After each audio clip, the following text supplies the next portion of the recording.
Penata laksanaan dini pada krisis hipertensi. Hai semuanya.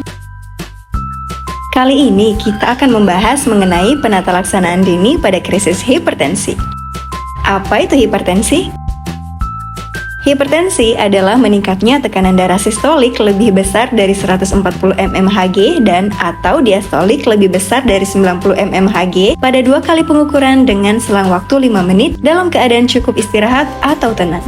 Fase lebih lanjut dari hipertensi adalah peningkatan risiko terjadinya krisis hipertensi. Krisis hipertensi merupakan suatu keadaan klinis yang ditandai dengan tekanan darah yang sangat tinggi yang kemungkinan dapat menimbulkan atau telah terjadi kelainan organ target. Ketika seseorang mengalami krisis hipertensi dapat menyebabkan kerusakan organ target akut yang bersifat progresif, sehingga tekanan darah harus segera diturunkan dalam hitungan menit sampai jam untuk mencegah kerusakan organ target lebih lanjut. Hipertensi emergensi adalah keadaan di mana terdapat tanda-tanda kerusakan organ target yang memerlukan penurunan tekanan darah sesegera mungkin untuk membatasi atau menghindari kerusakan organ target lebih lanjut. Keadaan yang dapat menyertai hipertensi emergensi ialah hipertensi ensefalopati, kejadian intrakranial akut, gagal jantung kiri akut, sindroma koroner akut, diseksi aorta akut, krisis feokromositoma, dan eklamsia.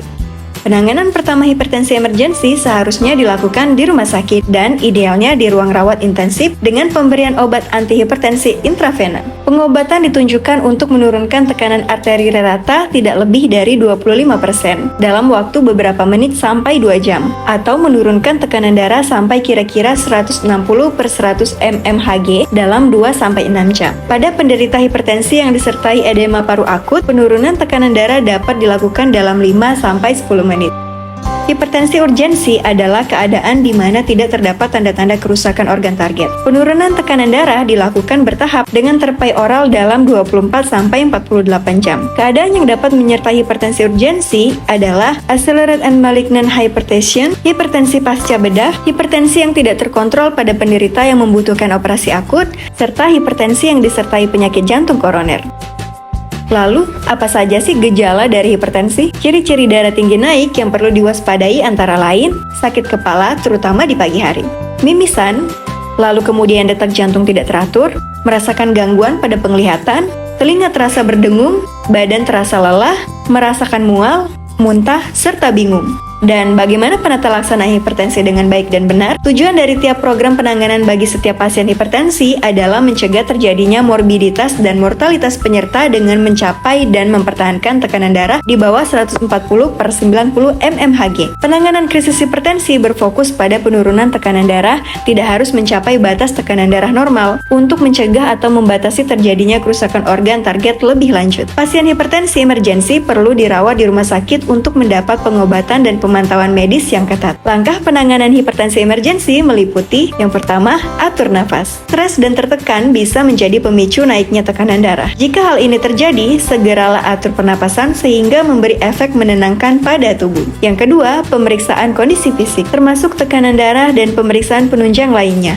seperti tes darah dan tes urin untuk mengevaluasi kondisi keseluruhan penderita hipertensi emergensi. Yang ketiga, pemberian obat-obatan dalam bentuk suntikan atau infus, seperti sodium nitroprusid, labetalol, nisardipin, fenoldopam, dan sledipin yang difokuskan untuk mencapai tekanan darah target dalam kurun waktu 24-48 jam guna mencegah kerusakan organ yang lebih parah. Yang keempat, pemberian obat antihipertensi oral untuk mengontrol tekanan darah di ruang perawatan maupun di rumah setelah tekanan darah stabil. Yang kelima, pemberian alat bantu fungsi vital jika pasien mengalami kerusakan organ yang parah, misalnya alat bantu nafas untuk pasien yang gagal nafas. Lalu yang keenam, segeralah pergi ke rumah sakit terdekat untuk mendapatkan penanganan yang tepat. Apabila ditemukan kejang pada keadaan ini atau eklamsia, maka penanganan yang diberikan berupa beri obat anti kejang atau antikonvulsan. Selanjutnya, perlengkapan untuk penanganan kejang seperti jalan nafas, penghisap lendir, masker oksigen, dan oksigen. Selanjutnya, lindungi pasien dari kemungkinan trauma. Lalu, aspirasi mulut dan tenggorokan. Baringkan pasien pada sisi kiri untuk mengurangi resiko aspirasi. Kemudian yang terakhir, berikan oksigen 4-6 liter per menit.